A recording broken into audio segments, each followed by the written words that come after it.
You're listening to the Rawha, Daily Guidance for Seekers with Shaykh Faraz Rabbani, who will be covering Imam Yusuf al-Nabahani's beautiful collection of 40 sets of 40 Hadith of the Prophet, peace and blessings be upon him, as well as Imam Zarnuji's guidance for seekers of knowledge regarding the ways of seeking knowledge, Ta'lim al-Muta'allim, Turuq al-Ta'allum. Alhamdulillahi Rabbil Alameen. Wa sallallahu wa sallam mubarak ala Sayyidina wa Nabiyyina wa Habibina Muhammad wa ala alihi وأصحابه وسلم تسليما كثيرا اللهم فقهنا في الدين وعلمنا التأويل وألهمنا رشدنا يا رب العالمين.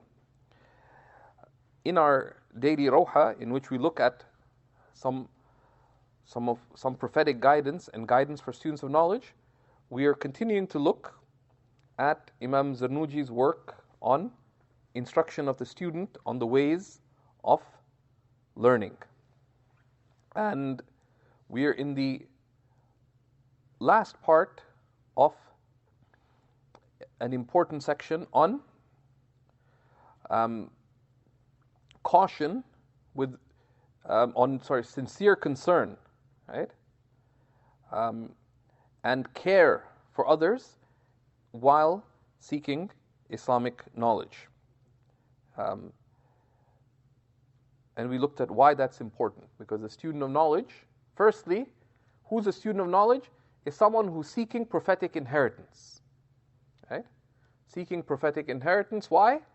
To benefit from it themselves and to be able to benefit others with it. So in terms of benefiting from it itself, right? The benefit of knowledge is action. And the benefit of action is that what you do changes how you are, right? What you do is meant to change how you are, right? And that's character, akhlaq, right? أثقل شيء على الميزان يوم القيامة حسن الخلق. The weightiest of matters on the scales on the day of resurrection is what? Is akhlaq, is good character, right? So this is and at the root of good character is concern for the good, right? Nasiha. And if you have concern for the good of others, then you'd have shafaqa, gentle, caring, compassion for others, right? So, when we emphasized in the previous sessions on why that is important with everyone whom one deals with. And we stopped at the author quoting some lines of poetry right at the close of this section.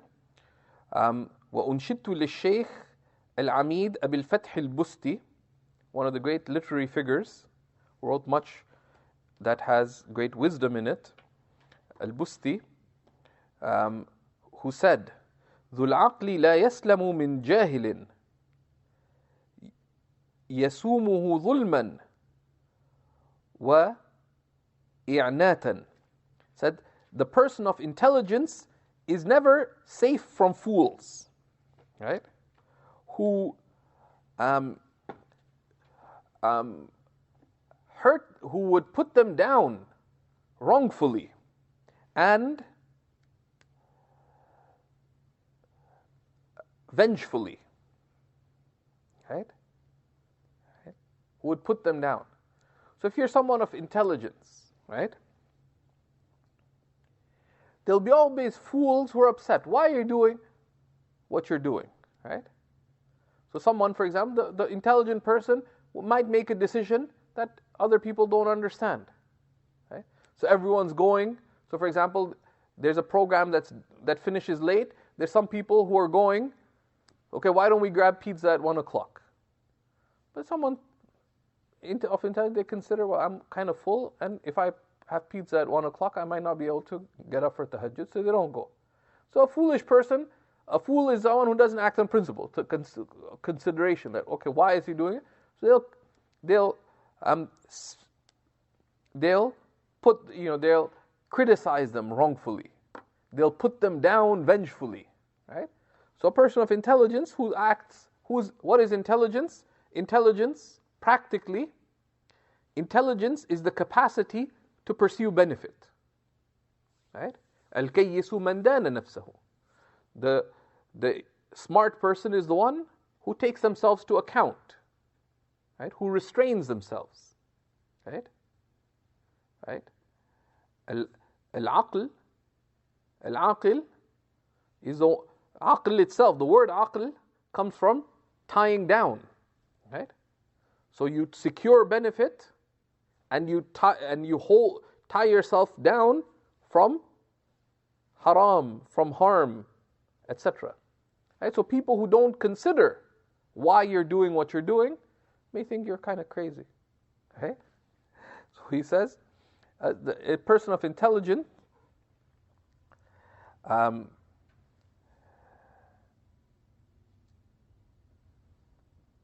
so what does a person of intelligence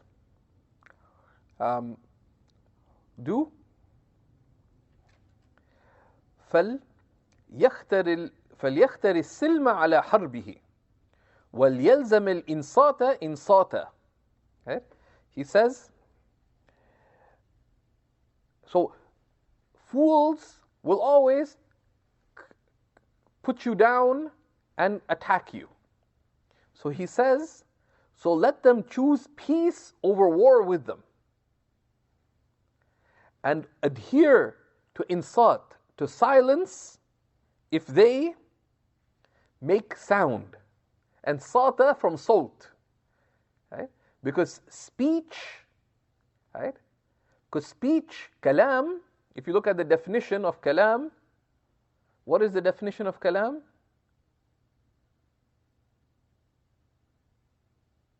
Right?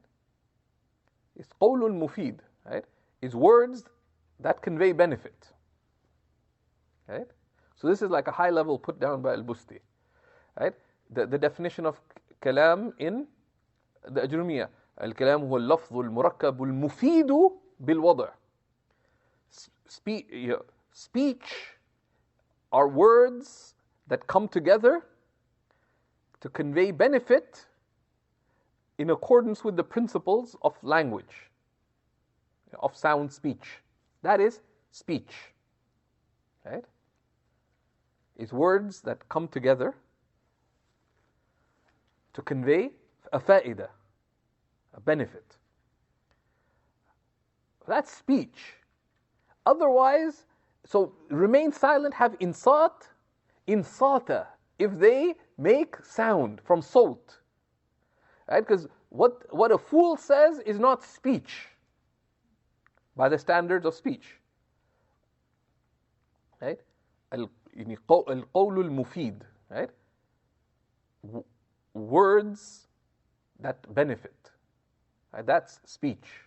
Otherwise, it's just expression, right? You're expressing sound, right? Insata. But this is the way of intelligent put down, right? It's dignified. You didn't say anything. You made sound, did you not? Yes, right? But is it worthy of calling it anything beyond that? No, right? So this is part of diplomacy. That foolish people will do foolish things. And they will attack you. They'll be keen to attack you, to put you down, to speak ill. So the intelligent person, from their intelligence, that you have to live in this world. So choose peace over war. Because it'll distract you, it'll annoy you, it'll hurt you, it'll harm you, and it will turn you away from your pursuit of benefit, and it could affect others benefiting from you. Right? So choose peace, silm ala harbi, from fighting them. Don't fight fools. Imam al-Shafi'i said, I never argued with an intelligent person except that I defeated them. I never debated an intelligent person except that I vanquished them in debate. I said, and I never argued with a fool except that he defeated me. Okay? Rather, so choose peace. Right? Why? Because this is what Allah subhanahu wa ta'ala. وَإِذَا خَاطَبَهُمُ الْجَاهِلُونَ قالوا سلاما. Right? When they are addressed by the ignorant. Right? قالوا سلاما. They say peace, meaning they respond in a manner that does not lead to argument.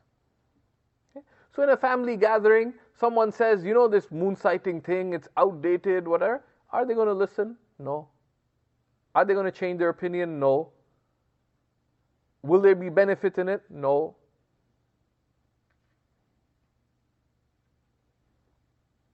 So, you know, that's part of peace, that don't get entrapped in argument, right? Right? But there is this in the context of nasiha. You don't look down at the ignorant, whatever. No. You have concern for the good. So when you can convey the good, you do so in a manner that's like to have good. When you're not sure, the Prophet ﷺ said, each of you is a shepherd and each of you is responsible for their flock. Right? So part of shepherding people is that sometimes the flock is not ready to listen. And the shepherd has to have patience. Change takes time. Right? So one has to be patient with them. Right? But don't get into war, because if you fight with the sheep, yeah, right? Like this, you know, there's no basis for argument, right? You don't share a common language, right? And if they make sound, keep silent. Of course, but you keep silence in a manner that does not convey that you agree with it, because that is, right? And one of the simple ways is to either change the topic or disengage. Another useful thing is, you know, your religion is not up for discussion, right? So in family gatherings, people have this bad habit of wanting to argue about religious things and so on, right? Just change the subject. When I was going to Pakistan, one of my teachers, I asked him for advice. He said, feign mild or complete disinterest about religious topics. So if they ask you about a religious topic, and if you don't think that, you know, that they're keen to listen, just ask them, what do they think? What have they heard about this? And they'll be shocked. And actually force them to be reasonable. Right? Someone says, so why do people go with moon sighting? Isn't it outdated? He said, it's a good question. What have you, so just ask them honestly. Said, so what have you, why do some people, why do some people go with moon sighting? They'll be surprised because you're expressing respect to them. So now if they have to express it, they may have to admit, but you don't do it with ill will. But many people say, it makes no sense. But you ask them, so I wonder why they go with it. Okay? So one, they'll respect that you're not saying that you know everything. You asking them the question, very often say, you know what, I really don't know. Which is a good. That's a good thing. They're saying they don't know. It's good. Right? And they're just doing it because it's convenient, right? So you know, and say, people argue about all kinds of stuff. Like, and just switch it to whatever other subject, right? And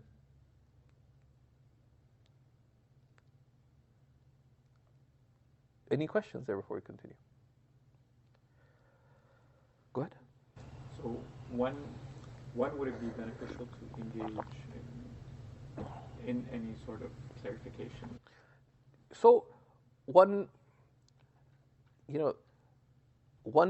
speaks, فَلْيَقُلْ خَيْرًا أَوْ لِيَصْمُتْ. Let them say the good. Khair is ما فيه نفع. Khair is the good, or you can say, let them say that would speak with benefit or remain silent. Right? So saying the good is that which you are hopeful will be of benefit. So when you're not sure that it'll be of benefit, don't say it. And the more sensitive something is, the more careful you have to be about it. Right? So, and religion, this is the most sensitive matter. So, and people's relationship with their religion, which is very often, So one has to be, careful about it. Not because one doesn't care, but and most people take time to change, right? That's the basic reality. Faslun fil istifada, section on seeking benefit. Right? So these are a group of counsels related to seeking benefit. So he says, وَيَنْبَغِي أَنْ يَكُونَ طَالِبُ الْعِلْمِ مُسْتَفِيدًا فِي كُلِّ وَقْتٍ حَتَّى يَحْصُلَ لَهُ الْفَضْلِ. So it befits the seeker of knowledge that they be seeking benefit at all times until they attain distinction. Right? Distinction, virtue. Right? That which is worthy of commendation in the sight of Allah subhanahu wa ta'ala. Al-fadl min Allah, right? Virtue, distinction is from Allah, right? How do you do that? وطريق الاستفادة أن يكون معه في كل وقت محبرة حتى يكتب ما يسمع من الفوائد. And the way of benefiting is that one should always have with one what's a mahbara? An ink pot, right? Mean an instrument of writing. Mahbara is the place. Maf'al is a place noun. Hibr, the ink. Mahbara is the place where you put the ink, the hibr. Right? So that one can write what one hears of points of benefit. Right? And this is one of the aspects that not all learning is through study. Not all learning is through study. We should keep some mode of taking notes, so that sometimes you just may hear, you meet with a scholar, they mention something of benefit, so you write it down. Someone mentions, there's this, someone recommended a particular book, so you write it down. Someone shared a quote, so you write it down. Someone mentioned a hadith of benefit, so you write it down, right? And sometimes someone mentioned a hadith that's interesting, so you write it down, you put a question mark. Where is this hadith? Many of the scholars would say one of the places that's a missed opportunity for people, especially if you're in a big city, is where you go for Jumu'ah. The intelligent person doesn't just show up for Jumu'ah anywhere. If you're in a place where there's multiple Jumu'ahs available, on what basis would you choose which Jumu'ah do you go to? Well, yeah, on the basis of benefit. Right? Now, if it's beneficial, do you want to retain that benefit or do you want to lose that benefit? So you don't want to retain it. So I say one of the adab of attending the Jumu'ah is after the fact, write down the points of benefit. Right? And sometimes issues may be raised, although the khutbah shouldn't be a place where issues, but even if it's a bad khutbah, write down what you learned from the bad khutbah. So he was talking about the importance of Surah Yasin, but you couldn't understand what they're saying about the benefit. But that's a benefit, that Surah Yasin has some benefits. You find out. Someone gives a khutbah on bid'ah, and it's a completely terrible. Afterwards said the importance of avoiding bid'ah. We all agree. It's important. But he didn't define bid'ah, did not give a scholar, didn't, kind of went, like they say in Arabic, sharraqa wa gharrab. He went east and west and didn't end up anywhere. So, but you write after the khutbah, what is bid'ah? So you ask, am I able to define bid'ah? No. So you write it down. Ihris ala man, we have it for a little benefit. So you keep pen and paper, right? Or whatever. And writing it down is powerful. Also, the first revelation. Allah subhanahu wa ta'ala says, الَّذِي عَلَّمَ بِالْقَلَمِ, the one who was taught by the pen. عَلَّمَ الْإِنسَانَ مَا لَمْ يَعْلَمْ, teaching man all that he did not know. Right? So this is a key to benefit. And of course, and that those benefits one retains and one should go back and review them. Right? So he says, فَقَدْ قِيلَ مَنْ حَفِظَ فَرَّ وَمَنْ كَتَبَ قَرَّ. Right? That whoever memorizes will flee. And whoever writes will retain. Meaning whoever memorizes will find their memory is fleeting. And whoever writes will retain. So this includes, of course, if you're memorizing something, you should also write it down. So students of knowledge should get used to writing things out. A lot of people complain, for example, they have bad Arabic handwriting. So do you write anything in Arabic? No. So, oh, mashallah. Right? Now you don't have to write everything. Right? But let's say you read something about Hatim al-Asam, for example. There's 8 points about it. You don't have to write the whole thing out. It's already written. But it's okay. Let me summarize it in Arabic.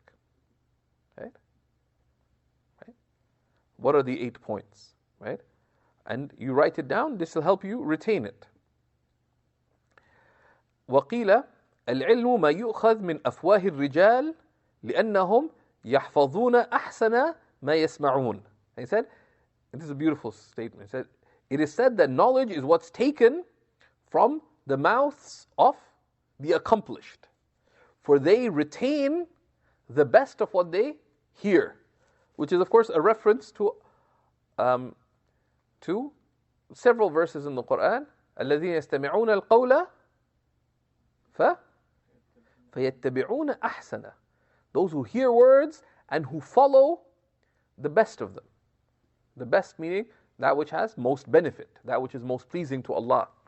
Right? So how would they follow it? By retaining it somehow. Right? ويقولون, but that's not it. ويقولون أحسن ما يحفظون, and they state the best of what they retain. سمعت الشيخ الإمام الأديب الأستاذ زين الإسلام المعروف بالأديب المختار. So I heard from this great scholar who's known as al-Adib al-Mukhtar, يقول, saying, قال هلال بن يسار, Hilal ibn Yasar said, رأيت النبي صلى الله عليه وسلم يقول لأصحابه شيئا من العلم والحكمة. So it's related that Hilal ibn Yasar said, I saw the Prophet ﷺ saying to his companions something of knowledge and wisdom. فَقُلْتُ يَا رَسُولَ اللَّهِ. So I said, O Messenger of Allah, أَعِدْ لِي مَا قُلْتَ لَهُم. So I said, O Messenger of Allah, repeat to me what you have said to them. فَقَالَ لِي هَلْ مَعَكَ مَحْبَرَةً. So it is said that he asked, do you have ink with you? فَقُلْتُ مَا مَعِيَ مَحْبَرَةً. So I said, I don't have ink with me. فقال يا هلال لا تفارق المحبرة فإن الخير فيها وفي أهلها إلى يوم القيامة. So he said, O Hilal, do not part with your ink pot, for truly good is in it and in its people to the last day, the people of writing. Right? And Allahu A'lam about the strength of this statement. But the meaning certainly is true. ووصى الصدر الشهيد حسام الدين ابنه شمس الدين. So الصدر الشهيد حسام الدين advised his son شمس الدين أن يحفظ كل يوم شيئا يسيرا من العلم والحكمة. So this distinguished scholar, counseled his son to memorize each day something small of knowledge and wisdom. فإنه عن قريب يكون كثيرا. Because soon it will become a lot. A little at a time, even it will become a lot very fast. Right? And that's the power of consistency. Right? Right? Nothing that is nothing that is done consistently ever proves small. Right? And part of becoming a student of knowledge is to build good knowledge routines. Right? The student of knowledge should gradually develop good knowledge routines, good spiritual routines, good social routines. Right? Right? And it is through, and that's how, the Sayyidah Aisha's observation, كان رسول الله صلى الله عليه وسلم إذا عمل عملا أثبته. The Messenger of Allah صلى الله عليه وسلم, if he did anything, and عملا, if he did anything, أثبته, he made it firm.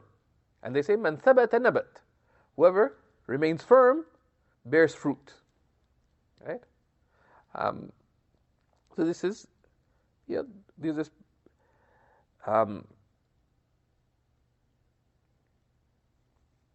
واشترى عصام بن يوسف قلما بدينار ليكتب اسمه فليكتب ما سمعه في الحال. Right? So, sorry, So, Imam ibn Yusuf purchased a pen for a dinar, which is, a gold coin, for a lot, in order that he could write down what he heard immediately. Meaning, of course, that he was in a situation where he didn't have a pen, but he heard something of benefit, so he spent a whole dinar, and it's a gold coin, right? And a pen is something normally you'd pay some dirhams for, right? So he paid a significant sum to buy a pen so he could write down what he heard immediately, right? So one should always have a pen, or some means of recording what one has immediately. فالعمر قصير, because life is short. والعلم كثير, and knowledge is vast. فينبغي ألا يضيع الأوقات والساعات. So it is incumbent that one not squander one's time and one's hours. ويغتنم الليالي والخلوات, and one make the most of one's nights and one's times of solitude. And a key to that, one of the keys to it, is one needs to set goals in life, right? Needs to set goals in life. Not goals because you want to be something in the sight of people, but because you want to get somewhere in your relationship with Allah, right? So one should set spiritual goals, not so that you can place demands on Allah. It's mentioned that Imam, before, finding his ultimate spiritual direction, Imam Abu al-Hasan al-Shadhili and a companion of his used to engage in worship in a cave, following the sunnah of the Prophet ﷺ of worshipfulness, right? But they would always discuss, I wonder when Allah will grant us an opening. Maybe if we prayed more, Allah will give us this.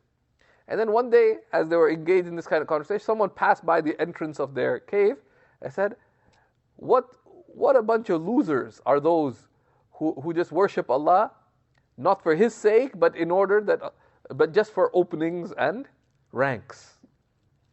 That's not the purpose. But these are sought as goals that indicate attainment with Allah subhanahu wa ta'ala, right? For the sake of Allah subhanahu wa ta'ala, right? So one should set goals, spiritual goals, right? Not because that's sought in itself, but this is, right? This is where you want to find the good pleasure of Allah subhanahu wa ta'ala. So you set spiritual goals, right? You set knowledge goals. That, okay, what do you want to accomplish this year? What do you want to accomplish in knowledge? I want to do these things. And they say to the extent that you visualize your goals, which is why the ulama emphasize intention so much. The intention that you visualize the goals, that you're more able to actualize them, right? They say there's a difference between two people who are trying to climb a mountain. One person doesn't find anything about the mountain, right? Or the merit of reaching the top. But they say, look, I'm with the group. I don't know where you're going, but I'll just keep doing the work. And another who's clear about, the merit of climbing the mountain, of the beauty of reaching the peak. And then you see pictures of the beautiful sea, this, all that, So two people go up the mountain. When challenges come when you're climbing the mountain, one person didn't know why I'm climbing. I'm climbing the mountain because Omar is climbing the mountain. So what's going to happen? First challenge, you're like, oh my God. Second challenge, can't deal with this. Third challenge, forget about it. I'll see you guys when you guys come down, right? Whereas the person who's clear, that's why the fada'il are so important, right? Knowing the virtues of knowledge, how beloved it is to Allah subhanahu wa ta'ala. The great merit of being of benefit to others, etc. And also the great merit of those who accomplished it, right? As Shaykh Abdurrahman Shawi said, I loved it's some of my favorite. I said, right? شادي القوم أعدلي ذكر من زار وسار تاركا في القلب نورا تاركا في الجسم نار. Right? The shadi is, each caravan would have someone who sang for it. Because they say with beautiful sounds, the Arabs found that if you sang to the camels would go faster. And they took in that a metaphor for love. Right? That if you keep nurturing, if you keep inspiring, you need that sustained inspiration on the long journey. Right? They also took metaphors from the camel, because the camel's neck is leaning. So has a metaphor of yearning. It's a beautiful metaphor. But Shadi al-Qawmi a'idli, O singer of the people. Right? The Qawm being those seeking the spiritual path, right? A'idli, repeat for me. Dhikra man zara wa sar. Mention of those who visited and who traveled. Those who visited the beloved, right? Who reached the destination. And then who traveled. And they pursued that journey. Why? Tarikan fil qalbi nuran, leaving in the heart light. Tarikan fil jismi nar, leaving in one's limbs fire, right? Igniting the fire of determination. And this is one of the important things for students of knowledge, is to be connected with the life stories of the scholars and the righteous, right? Right? And on the path of knowledge of those who studied and served, and all kinds. And one may be in there's a particular scholarly traditions one interested in. The khair, the Prophet ﷺ said, my ummah is like the rain, right? لا يدرى أولها خير أو آخرها. It's not clear whether the first of it is where the good is, or the last. It's all good. I say when it's raining, doesn't matter where you are in the rain, as long as you're there. And throughout it, you're of an African American background. Amazing history of African scholarship. You may be inclined towards scholars of a particular background. You like scholars of a particular region. Every land where Islam has gone has produced remarkable inheritors of the Prophet ﷺ. You're interested in female scholars. Don't just be interested. So what you're reading about it? Amazing female scholarship, right? This is hundreds of years before. You find earnest discussions, both among in the Western tradition. Do women have intellects? Right? Can women even read sacred texts? Right? And the Prophet ﷺ said, "Take much of your religion from this fair young woman," Sayyidah Aisha. And they're great. So wherever you want to read about the companions, the door is open, right?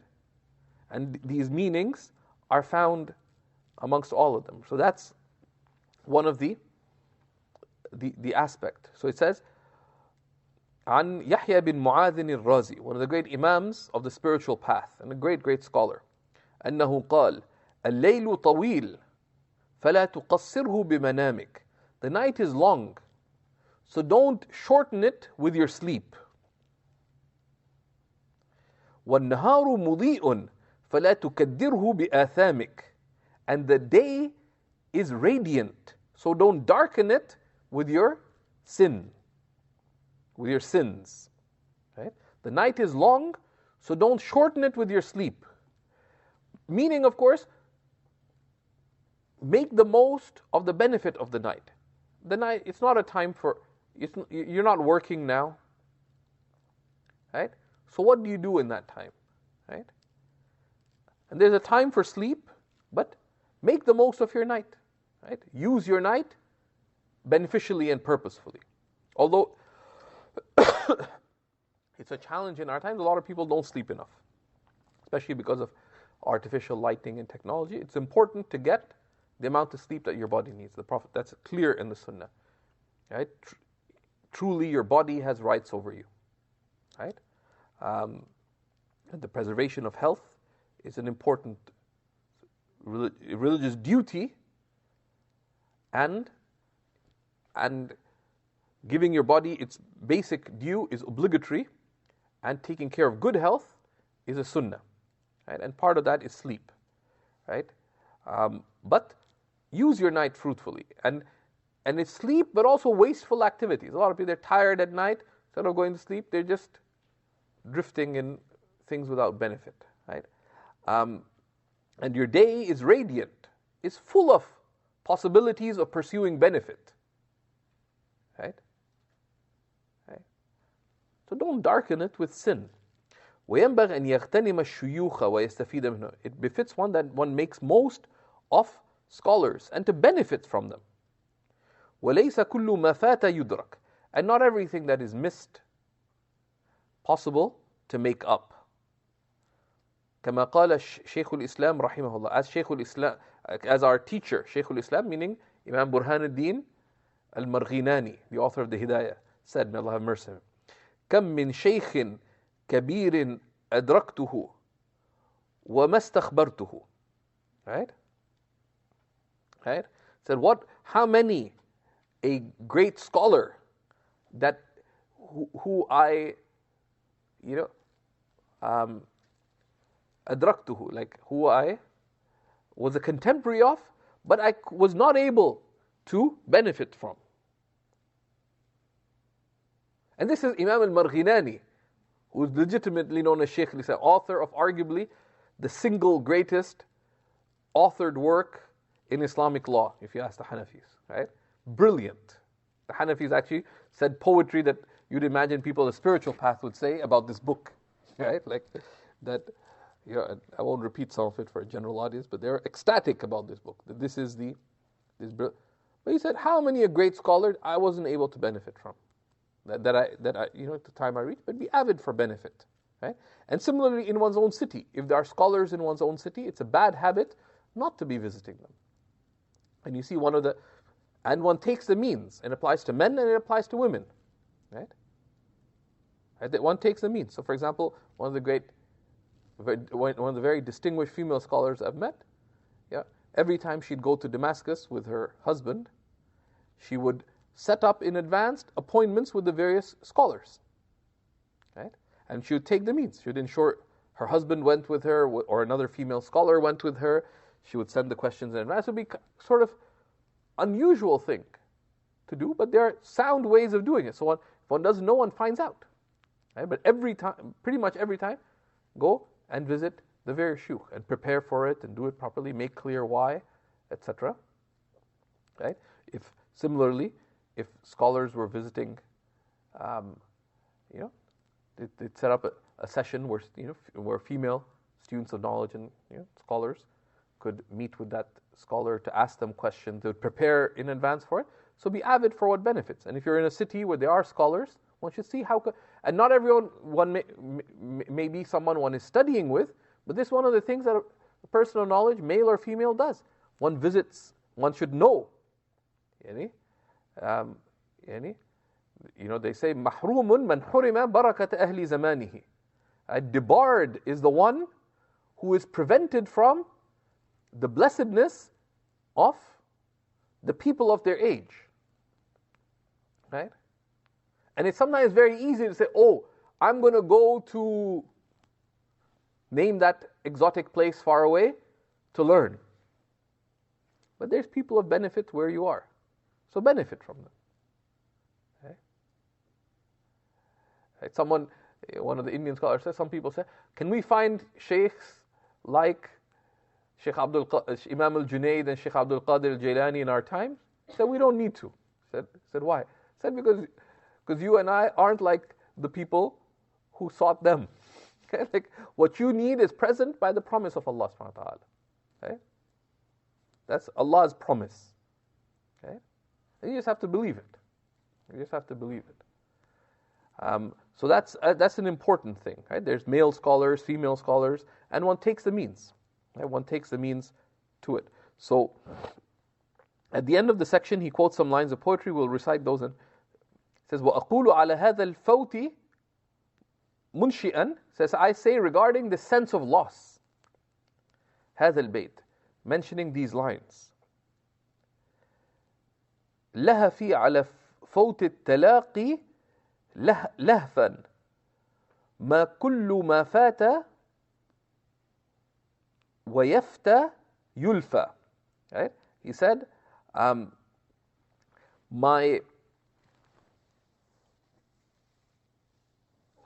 my sense of eager missing out on missing the meeting, despite my avidness, is intense. Because not everything that مَا كُلُّ مَا فَاتَ وَيَفْنَى يُلْفَى. Because not everything that was missed and perished can be made up. Right? And one of the important things in that is just to listen to teachers, right? Like, subhanAllah, when I was in Damascus, one of the advices that a number of scholars said is that go try to benefit something from the senior scholars, right? Even though it's more challenging to study because they're much older, there's not many challenges with them. But really, if I had to say what's the biggest benefit, were those moments with Shaykh Adib Kallas, right? Those are precious things. And there's many people who heard the same advice, but they didn't act upon it. Say, yeah, but why not cover the same thing with someone who'll explain it, who'll answer all your questions, who won't cancel the class, who you can finish the text, blah, blah, blah, blah, blah. Okay. Well, they didn't tell you because they're have some ulterior motive. It's for your own benefit, right? So those things, that's part of it. That there's people who pointing you towards, or just sometimes you have to suspend your disbelief. Right? One of the mashayikh said it was very awkward because it's every day after Maghrib, before Isha. Shaykh Hassan al-Hindi, may Allah preserve him, advised me to attend Shaykh Abdul Razak's lessons on Hashiyat ibn Abdin.